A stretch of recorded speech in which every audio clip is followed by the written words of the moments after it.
사도신경으로 우리의 신앙을 하나님 앞에 고백합니다. 전능하사 천지를 만드신 하나님 아버지를 내가 믿사오며 그 외아들 우리 주 예수 그리스도를 믿사오니 이는 성령으로 잉태하사 동정녀 마리아에게 나시고 본디오 빌라도에게 고난을 받으사 십자가에 못 박혀 죽으시고 장사한 지 사흘 만에 죽은 자 가운데서 다시 살아나시며 하늘에 오르사 전능하신 하나님 우편에 앉아 계시다가 저리로서 산 자와 죽은 자를 심판하러 오시리라. 성령을 믿사오며 거룩한 공회와 성도가 서로 교통하는 것과 죄를 사하여 주시는 것과 몸이 다시 사는 것과 영원히 사는 것을 믿사옵나이다. 아멘.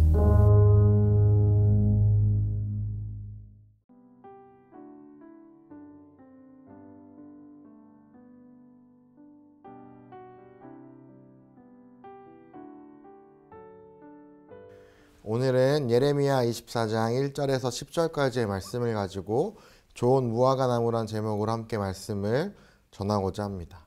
이스라엘의 나무에 비유하는 것은 구약 성경에서 어렵지 않게 관찰이 되어지는 부분입니다.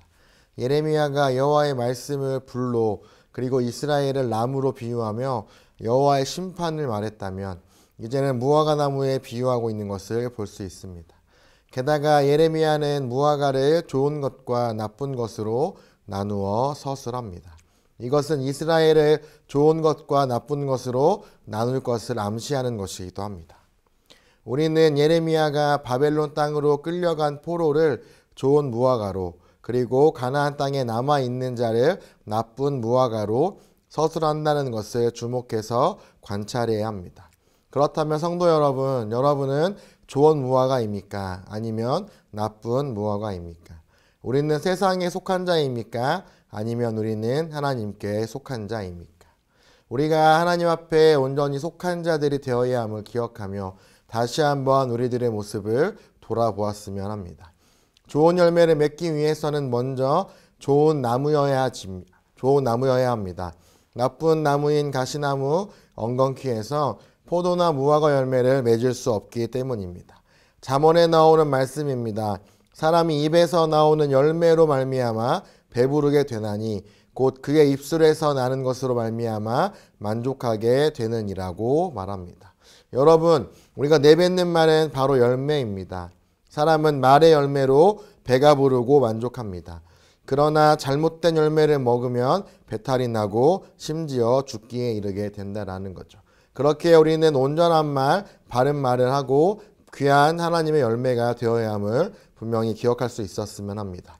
오늘 말씀을 보면 말씀대로 진행되어지는 것을 볼 수 있습니다. 바벨론이 유다를 침공하여 절대 안 무너진다고 생각했던 성전이 무너졌고 왕과 모든 백성들은 바벨론으로 사로잡혀 갔기 때문입니다. 이 가운데 모든 신학들이 무너졌습니다. 지금 우리 시대의 모습이라는 생각이 들었습니다. 교회는 욕을 먹고 있고 말씀은 들리지 않으며 말씀에 순종하는 자들도 없습니다. 모든 거짓 선지자들의 거짓이 드러났습니다. 하나님의 말씀의 엄중함이 증명되었던 겁니다. 그렇다면 다 끝난 것입니까? 아닙니다. 멸망이 사실이라면 희망도 사실이라는 것을 분명하게 말씀하고 계십니다. 심판 중에도 희미하지만 선명한 빛으로 꺼지지 않았던 희망의 약속도 여전할 것임을 분명히 이야기하고 있습니다. 성도 여러분, 지금 어려운 상황 가운데 거하고 계십니까? 심판 가운데 거한다는 생각이 드십니까? 하나님께서는 심판만 하시는 분이 아니십니다. 하나님께서는 빛을 보여주시고 우리가 어둠 가운데 거하는 것이 아니라 빛 가운데 거하는 자들이 되시기를 바란다는 것을 우리는 분명히 기억해야 합니다. 하나님은 무화과 두 광주리의 환상을 통해 바벨론의 포로로 잡혀간 백성에게 희망을 전달하십니다. 헛된 꿈이 아니고 거짓 안정감을 주는 약속도 아닙니다. 혹독한 심판 후에 찾아올 거라던 그 구원을 이야기하는 겁니다. 놀랍게도 바벨론의 포로된 자들의 좋은 무화과라 하십니다. 용케도 바벨론의 칼을 피하여 예루살렘에 살아남은 자들이 좋은 무화과가 아니라니 놀라울 따름입니다. 죄에 대한 징계를 마땅한 것으로 여기고 순순히 받아들인 이들에게 돌아올 희망이 분명히 있습니다.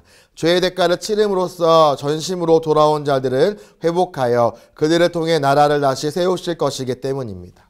여호와를 알고 전심으로 그분께 돌아와 새 언약의 계명에 사랑으로 충성하는 백성을 창조하시는 것이 궁극적인 심판의 목적이기 때문입니다.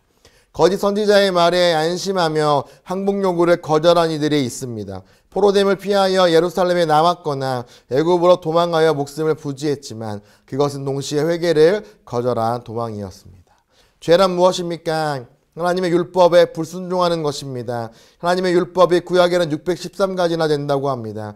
이것이 구약의 10계명에서 10개로 축약되고 신약시대에 와서 예수님의 말씀에 의해서 2가지로 압축되었으며 곧 하나님에 대한 사랑과 이웃에 대한 사랑인데 이것을 다시 한 말로 줄이면 사랑입니다. 구약 613개 율법을 엑기스를 뽑아 정제하면 한 덩어리 사랑만이 남게 됩니다. 그럼 가장 큰 죄는 무엇입니까? 바로 사랑하지 않는 것이 가장 큰 죄입니다. 마음을 다하고 목숨을 다하고 뜻을 다하여 하나님을 사랑하지 않는 죄와 이웃을 내 몸과 같이 사랑하지 않는 죄보다 더 큰 죄가 없습니다. 하라한 것을 하지 않았으니 이는 또한 하나님의 명령에 불순종한 것이며 죄의 본질과 만나게 되는 것입니다. 우리는 흔히 하나님이 하지 말라고 하신 것을 하지 않았으므로 죄를 짓지 않았다고 생각하기 쉽습니다. 그렇지 않습니다. 하나님이 하라고 하신 것을 하지 않는 것도 더 큰 죄라는 것을 우리는 분명히 깨달아야 하죠. 그래서 하나님은 끝까지 추격하여 그들이 추격을 당하게 하시고 칼과 기근과 연병을 보내 심판하실 것이다 라고 말씀하십니다. 그 이유가 무엇입니까? 죄를 짓는 순간 그 죄가 내 몸에 새겨지기 때문입니다. 없었던 것으로 눈 감아주는 용서로는 우리가 변할 수 없습니다. 우리는 죄인이기에 죄를 지을 수밖에 없는 자이기에 우리의 죄를 자복하고 하나님 앞으로 나아오는 것이 중요합니다. 주님, 저희가 죄인입니다. 주님, 저희가 죄 가운데 죽을 수밖에 없습니다. 고백하며 우리 몸에 새겨진 죄와 습성을 처리하기 위해 노력하는 자들이 되어야 합니다. 기도하는 자들이 되어야 합니다. 주님 앞으로 나와 발버둥 치는 자들이 되어야 합니다.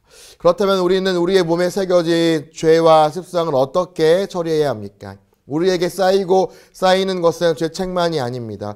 죄 자체라는 사실을 우리는 분명히 기억해야 합니다. 그런 용기에 들키지 않고 지나가는 것이 은혜가 아니라는 사실을 우리는 분명히 기억해야 하죠. 우리가 좋은 무화과가 되기 위해서는 우리 하나님 앞에 회개함으로 나아가는 귀한 자들이 되어야 합니다. 하나님만을 바라보며 나아가는 온전한 자들이 되어야 하죠. 우리는 회개를 거절함으로 세상 가운데 남아있는 비겁한 자들이 되는 것이 아니라 부끄럽지만 연약하지만 하나님께 나아오는 자들이 되시길 주님의 이름으로 축원드립니다. 그래서 하나님만을 찬양하고 하나님만을 예배하는 자들이 되시길 바랍니다. 말씀을 정리하도록 하겠습니다. 우리는 나쁜 무화과가 되어서는 안 됩니다. 우리는 좋은 무화과가 되어야 합니다. 우리는 세상 가운데 남는 자들이 되는 것이 아니라 연약하고 부끄럽지만 하나님 앞으로 나아와 죄를 자복하고 회개하는 자들이 되어야 합니다. 그로 인하여 하나님의 진실된 하나님의 백성이 되시기를 주님의 이름으로 축원드립니다. 또한 회개함으로 주님의 은혜 가운데 온전히 나아가 좋은 무화과 나무가 되어 하나님의 은혜 가운데 나아가는 그 하나님의 자녀들이 되시길 바랍니다. 제가 기도합니다. 사랑의 주님, 나쁜 무화과가 되지 않게 하시고 하나님의 말씀 가운데 온전히 나아가는 자, 하나님의 은혜 가운데 귀하게 나아가는 자가 되어 좋은 무화과 나무가 되어질 수 있게 아버지 인도하옵소서. 주님과 동행하는 자들 되어지게 하시고 아버지의 말씀 가운데 아버지의 뜻 가운데 온전히 나아가 주님만을 예배하며 나아가는 귀한 자 되어질 수 있게 아버지 함께 하시고 허락하시고 붙잡아 주옵소서. 예수님의 이름으로 기도합니다. 아멘. 주님이 가르쳐 주신 기도로 예배를 마칩니다. 하늘에 계신 우리 아버지여, 이름이 거룩히 여김을 받으시오며 나라가 임하시오며 뜻이 하늘에서 이루어진 것 같이 땅에서도 이루어지이다. 오늘 우리에게 일용할 양식을 주시옵고 우리가 우리에게 죄 지은 자를 사하여 준 것 같이 우리 죄를 사하여 주시옵고 우리를 시험에 들게 하지 마시옵고 다만 악에서 구하옵소서. 나라와 권세와 영광이 아버지께 영원히 있사옵나이다. 아멘.